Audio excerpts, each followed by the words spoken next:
Bom dia, amados irmãos, que a graça e a paz do nosso Senhor Jesus estejam com todos. Hoje a nossa leitura e meditação é do livro do profeta Jeremias, capítulos 27 e 28. Capítulo 27 é uma mensagem aos reis estrangeiros. Esse sermão simbólico de Jeremias, como os grilhões e jugos, apresentam de maneira viva o quadro do cativeiro, versos 2 e 3. Assim me ordenou o Senhor, faça para você um jugo com cordas e madeira e ponha-o sobre o pescoço.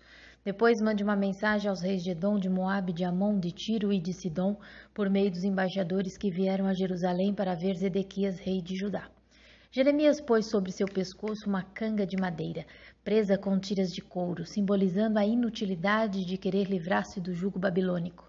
Essa possível reunião desses líderes para rebelar-se contra o rei babilônico seria, portanto, inútil. A canga ou jugos eram usadas geralmente para puxar animais. Eram feitas de uma estrutura de madeira que ficava sobre a nuca, ao redor do pescoço. Mas os jugos eram usados também por humanos para certas tarefas. Inscrições assírias dos séculos 9 e 8 a.C. ilustram cativos sendo transportados ou trabalhando debaixo de tais jugos. Nos versos 5 e 6, Deus deixa claro que Ele é o dono da terra e de tudo que nela há, portanto, Ele daria as nações para quem Ele quisesse. Versos 5 e 6. Eu fiz a terra, os seres humanos e os animais que nela estão, com o meu grande poder e com o meu braço estendido, e eu a dou a quem eu quiser. Agora sou eu mesmo que entrego todas essas nações nas mãos do meu servo Nabucodonosor, rei da Babilônia. Sujeitei a ele até mesmo os animais selvagens. Todavia Deus deixa claro que haveria o tempo em que a Babilônia, que agora servia de vara de castigo a Judá e as demais nações, seria também punida por reis mais fortes e poderosos. Portanto, nesse momento, todos deveriam se colocar sob o jugo da Babilônia, pois a resistência à vontade de Deus traria como castigo espada, fome e peste.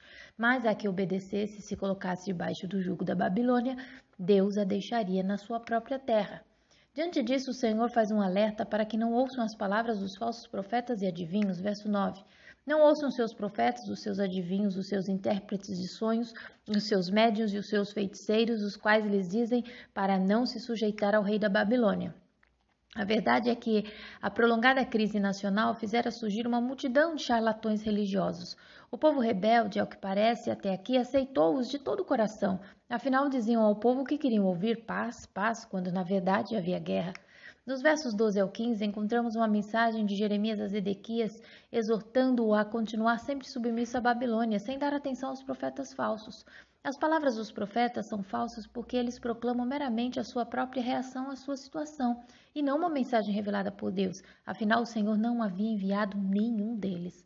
Versos 14 e 15, parte A. Não deem atenção às palavras dos profetas que dizem que vocês não devem sujeitar-se ao rei da Babilônia. Estão profetizando mentiras. Eu não os enviei, declara o Senhor. Os versos 16 ao 22 repetem a mensagem anterior, essa vez para os sacerdotes e o povo. Esses utensílios ditos aqui se referem aos utensílios de ouro e metais preciosos feitos por Salomão, e eles foram restituídos por Ciro no futuro, segundo Crônicas, capítulo 36, versos 22 e 23.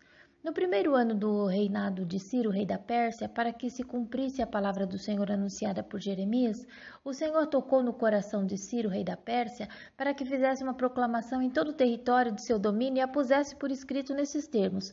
Assim declara Ciro, rei da Pérsia: O Senhor, o Deus dos céus, deu-me todos os reinos da terra e designou-me para construir-lhe um templo em Jerusalém, na terra de Judá. Quem dentre vocês pertencer ao seu povo, vá para Jerusalém e que o Senhor, o seu Deus, esteja com ele.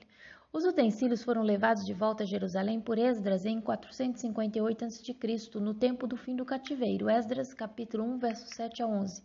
Além disso, o rei Ciro mandou tirar os utensílios pertencentes ao templo do Senhor, os quais Nabucodonosor tinha levado de Jerusalém e colocado no templo do seu Deus. Ciro, rei da Pérsia, ordenou que fossem tirados pelo tesoureiro Mitredate, que os enumerou e os entregou a Sesbazar, governador de Judá. O total foi o seguinte: 30 tigelas de ouro, 1000 tigelas de prata, 29 panelas de prata, 30 bacias de ouro, 410 bacias de prata de qualidade inferior e 1000 outros objetos. Ao todo foram, na verdade, 5.400 utensílios de ouro e de prata. Sesbazar trouxe tudo isso consigo quando os exilados vieram da Babilônia para Jerusalém. O retorno dos objetos do culto encorajaria os sacerdotes a ficar ao lado dos reacionários do grupo governante sob Zedequias. Mas já que as promessas são falsas, os ouvintes ficam avisados que se agirem de acordo com elas, haverá mais destruição por parte da Babilônia. As colunas de bronze foram cortadas em pedaços e levadas para a Babilônia em 587 a.C., de acordo com Jeremias 52, verso 17. Os babilônios despedaçaram as colunas de bronze, os estrados móveis e o mar de bronze que ficavam no templo do Senhor e levaram todo o bronze para a Babilônia. O capítulo 28 trata da luta do profeta Jeremias travada com o falso profeta Ananias. Em 594 a.C., Jeremias teve um encontro com um profeta falso que estava animando e consolando o povo, dizendo, versos 2 e 3, Assim diz o Senhor dos Exércitos, Deus de Israel, quebrarei o jugo do rei da Babilônia. Em 2 anos trarei de volta a este lugar todos os utensílios do templo do Senhor que Nabucodonosor, rei da Babilônia, tirou daqui e levou para a Babilônia. Ananias era um profeta falso que não aparece em outras passagens. Ele fala com sarcasmo do jugo que Jeremias ainda estava usando e suas promessas de restauração contradizem as afirmações de Jeremias. A resposta de Jeremias a isto é um irônico amém. Verso 6. Amém, que assim faça o Senhor, que o Senhor cumpra as palavras que você profetizou, trazendo os utensílios do templo do Senhor e todos os exilados da Babilônia para este lugar. As profecias de Ananias falavam sobre paz e bênçãos incondicionais. Jeremias apela à tonalidade geral dos profetas passados no verso 8, que falaram sobre guerras, males e pestilências, já que o comportamento do povo sempre trazia tais desgraças.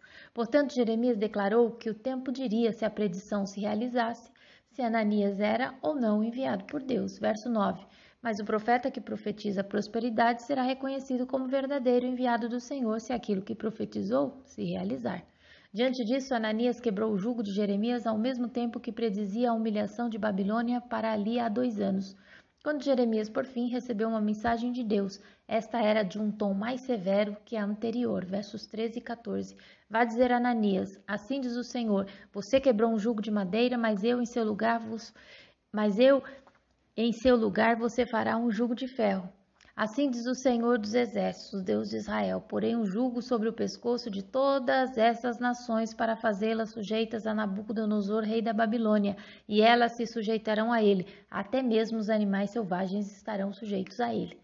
A resolução férrea de Deus de punir Judá e seus vizinhos faz com que da revolta surja um jugo ainda mais forte.